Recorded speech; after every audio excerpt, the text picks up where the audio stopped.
तीसरा हिस्सा। ईमान का फॉर्म लेट हो गया था। सुबह सवेरे वो बस यूनिवर्सिटी पहुंची तो गेट पर बिलाल पानी की बोतल लिए उसका मुंतजिर था।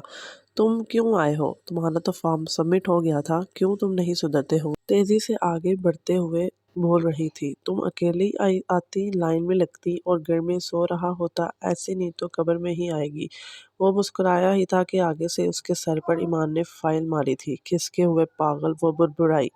ईमान गर्ल्स की रो में खड़ी शदीद गर्मी से निडाल हो रही थी, जबकि बिलाल उसी के सामने जेंट्स की रो में खड़ा उसको समझा रहा था। ये लो पानी पी लो और सुनो, ये फाइल पकड़ो, इससे खुद से ये मच्छर भगाओ। वो बहुत अपनाइयत से बोल रहा था, जबकि लाइन में खड़े सब उनको रश्क से देख रहे थे।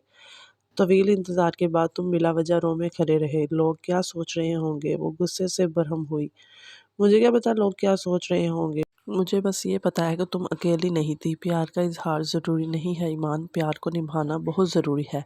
चलो आओ चाट खाते हैं। वो उसका हाथ पकड़कर साय की जानिब ले गया। काश मैं भी तुम्हारी तरह तुम्हारे घर के बाहर खड़ी होकर तुम्हें विश कर पाती, मगर वो बिलाल को उसकी सालगिरह की रात विश कर रही थी फ़ोन पर। तुम घर के बाहर क्यों आओगी? तुम तो घर के अंदर आओगी पगली। वो आहिस्तगी से बोला। अच्छा बताओ क्या चाहिए तुम्हें? वो उलझ कर पूछने लगी। तुम्हारा एक दिन चाहिए बस, बोलो दोगी? वो बहुत इत्मीनान से बोला था। सुबह होते ही उसने घर समेटा, नमाज ज़ोहर अदा करके उसने गुलाबी रंग का जोड़ा पहना और चली गई। उस दिन बिलाल को बहुत प्यार आ रहा था। हम कहाँ जा रहे हैं? वो सहमी हुई बोली। हम कारसाज जा रहे हैं ना भाई, वहाँ मैं गाड़ियाँ रोकूंगा और तुम डराना, अपना बिजनेस खूब चलेगा। उसने जोर का कहका लगाया था। तुम ना बस, वो सख्त चिढ़कर बोली। मैं तुम्हें वहाँ लेके जा रहा हूँ जहाँ तुम्हें मेरे साथ ज़िंदगी गुजारनी है, हमारे घर। वो बोल ही रहा था कि मां जोर से चीखी थी कि क्या क्या तुम होश में हो? तुम पागल हो? मुझे अभी गाड़ी रोक के उतारो, मैं तुम्हारे घर जाऊंगी। बिलाल तुम अजीब ही बस। वो बेइंतहा डर गई थी। इधर देखो मुझे। चुप बस, भरोसा किया है ना मुझ पर, अल्लाह को गवाह बनाकर तो कायम रखूंगा उसको, और तुम मेरे दोस्त हो सबसे पहले, फिर मेरी जिंदगी। अब उतरो, हम पहुंच चुके हैं। उसने गाड़ी पूरच में खड़ी करके दरवाज़ा खोला। हॉर्न बजते ही उसकी छोटी बहन भक्ति मुस्कुराती आई और ईमान के गले लपट गई। आपी आप आ गई, आए अंदर ना। ईमान मुसलसल बिलाल को घूर रही थी। जाओ अंदर जाओ, ये तुम्हारा ही घर है। वो मुस्कुरा के आगे निकलकर घर में दाखिल हो चुका था। अंदर जाते ही उसको लगा जैसे सब उसी का इंतजार था। उसका घर वाकई बहुत खूबसूरत था। इधर आओ ईमान, एक बहुत मीठी सी आवाज़ आई। वो मुड़ी तो देखा, बिलाल अपनी अम्मी के गले में हाथ डाले खड़ा था। वो दबे पाँव करीब गई। इत्मीनान रखो बेटा, मुझे पता है इस शैतान ने तुम्हें नहीं बताया होगा, मगर मैं जानती हूँ ये तुम्हें हम सबसे मिलवाना चाहता था। आओ ड्राइंग रूम चलो, सब तुम्हारी राह देख रहे हैं बेटा। उसकी अम्मी बहुत शफकत भरे लहजे में बोली थी। उसका दिल कर रहा था ज़मीन फट जाए और वो खुद को उसमें दफन कर दे। वो शर्म के मारे किसी से नजरें नहीं मिला सक रही थी। ड्राइंग रूम का दरवाज़ा खुला ही था कि बिलाल तेजी से उसके सामने आ गया था। ईमान आंखें बंद करो, वो दिलचस्पी से बोला। इस वक्त मेरा दिल बंद हो रहा है, खुदा के लिए मुझे घर ले जाओ। बिलाल वो दबे लहजे में बोलते हुए अपनी नम आंखें पोंछने लगी थी। अब तुम मुझे शदीद गुस्सा दिला रही हो। मैं वो नहीं जो तुमसे कहे कि रेस्टोरेंट चलो या बाहर मिलो। ईमान, हमारे यहाँ इज्जत देना जानते हैं। जहाँ यहाँ जो भी है मेरे अपने हैं और इन सबको तुमसे मिलना था। वो संजीदा अंदाज में ईमान को समझा रहा था, साइड में खड़ा करके। इससे पहले कि ईमान अपने आंसू छुपा पाती, हटो तुम यहाँ से, शरीर कहेंगे। इसकी अम्मी मुस्कुराकर बोली। अब वो ईमान को अपने साथ कमरे में ले गई थी, जहाँ सब घर वालों के अलावा उसकी खाला और मामू भी थे। आए आए बैठे यहाँ अभी। आपको पता है हम कितना इंतजार कर रहे थे सुबह से आपका? मरियम ने पुरजोश अंदाज में ईमान को गुलदस्ता देते हुए कहा। सब ने उसके साथ ऐसा बर्ताव किया जैसे वो बिलाल की पसंद पर बेहद खुश और मुतमईन थे। चंद ही लम्हों में उसको अपना आप सबसे मनूस लग रहा था। मरियम, असर का वक्त हो गया है, मुझे नमाज पढ़नी है। जाए नमाज कहाँ? वो आहिस्ता से उसके कान में सरगोशी करते हुए बोली थी। मरियम उसको अपने कज़न के हमरा बिलाल के कमरे में ले आई थी। आप ही जाए नमाज बिछा दिया है, आप नमाज पढ़कर नीचे आ जाना। मरियम बेसाख्ता मुस्कुराकर जा चुकी थी।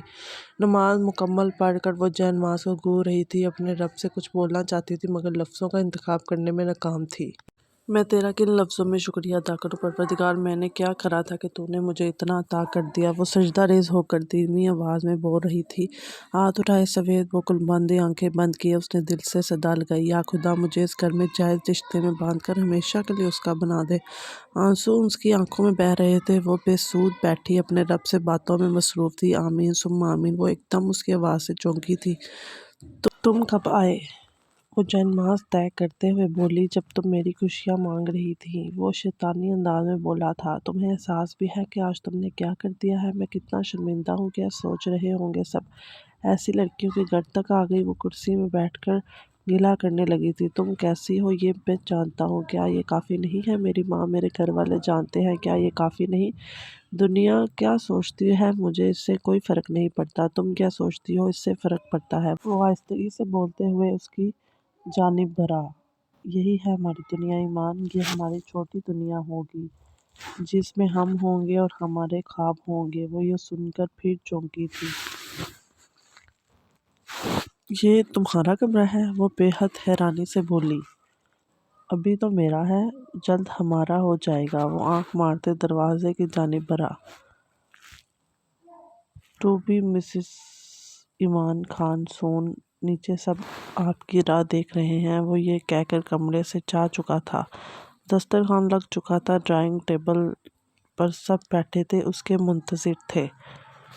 آؤ ایمان، سب کے ساتھ مل کر کھانا کھاؤ، امی اپنائیت سے بولیں۔